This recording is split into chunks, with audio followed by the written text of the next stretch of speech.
This is Standing Watch. And now, Evangelist Norbert Link. Greetings, everyone, and welcome back to our Standing Watch program. I had intended to speak to you about Gaza today, and I'm still going to do it.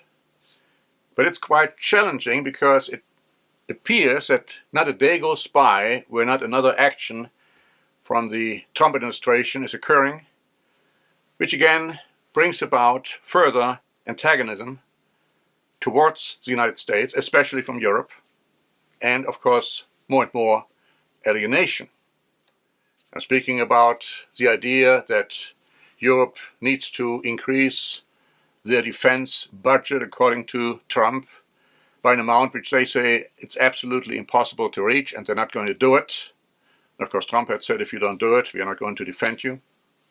Then we are talking about a phone call Mr. Trump had with Mr. Putin about the Ukraine-Russian war, without the involvement of the Europeans, without the involvement of Mr. Zelensky, and they have both said, we are not going to accept any agreement, any deal whatsoever, if we are not part of it. All the negotiations between Trump and Putin mean nothing. And so more and more German politicians, especially because a new election is taking place pretty soon, making very strong statements against Trump, saying they cannot trust him, also against Elon Musk. And that is not going to go any better once they are in power, whoever that's going to be, because also Mr. Trump is not going to forget that easily. And of course we have the situation with Greenland, and now we have the situation with Gaza.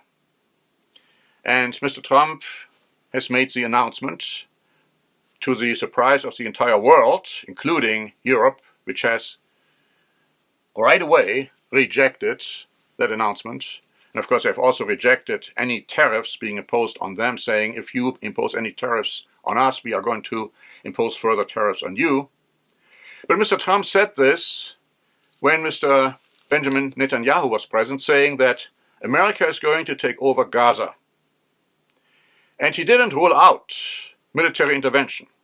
Now later, the Trump administration tried to backpedal a little bit on that one, but Mr. Trump never did. He specifically even said that he is not ruling out military intervention. And then he said, we are going to purchase Gaza. It's going to be purchased and owned by America. And of course, then the retort was even from Republicans, well, why should we spend money on Gaza? And then he backpedaled on that one, saying, no, we are not going to purchase it, we are going to take it. The United States of America is going to be the owner of Gaza. We are going to demolish everything which is not already demolished, and we are going to create a beautiful place for the people to live, very wealthy, very prosperous. But the Palestinians, they cannot go back to Gaza. They have to be placed somewhere else. And the hope is that Jordan, Egypt, and others would take them in, but they said, we're not going to take them in. Now, even CNN said that the idea is not bad. In other words, Gaza is a demolition site, but they said, but the way Trump wants to do it is wrong. But nobody seems to have any idea as to what to do. Now, the question I have for you, my friends, according to the Bible, is something like that even possible? Is it possible that Gaza is going to become a prosperous place prior to the return of Jesus Christ? Is it possible that the ideas Mr. Trump has could be brought to fruition? And the indication is, no, it's not possible. That is not prophesied at all. Just the opposite is prophesied. And I'd like to just quote two scriptures to you today. One is from the book of Amos. In Amos chapter 1, we read in verse 7 that God says, I will send a fire upon the wall of Gaza, which shall devour its palaces, its homes. And of course, we see that already. I mean, they are completely and utterly and totally destroyed. But there's another passage in the book of Zephaniah, which gives you a time setting, which talks about, in the context of the day of the Lord, which is a time starting about 1 year prior to Christ's return. And when that day occurs, when that time has arrived, by that time we find a description of Gaza as follows. In Zephaniah chapter 2, beginning at verse 1, it says, "Gather yourselves together, yes, gather together, O undesirable nation.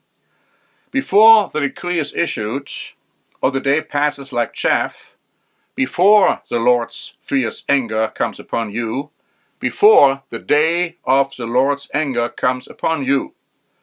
Seek the Lord, all you meek of the earth, who have upheld his justice. Seek righteousness, seek humility.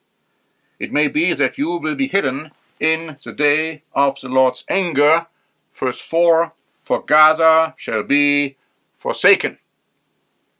And the idea is it's going to be totally desolate. It's going to be destroyed. It's not talking about a very prosperous community, a prosperous area where people are living in peace, tranquility, with wealth. No, just the opposite is prophesied. And that's why we can confidently say that Mr. Trump's plan is not going to work out.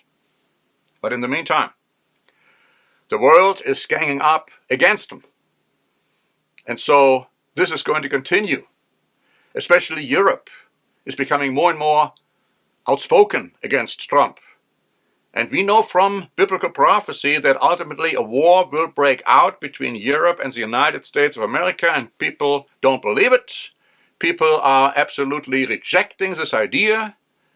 But as I said so many times, the Bible is clearly prophesying this to happen, and so it will happen. So please stay tuned to what we have to say, and we are going to say a lot about these things in further programs. Today, I'd like to thank you for your attention. This is Norbert Link for the Standing Watch program. Standing Watch is a presentation by the Church of the Eternal God, P.O. Box 270519, San Diego, California 92198. More information is also available at our website, eternalgod.org.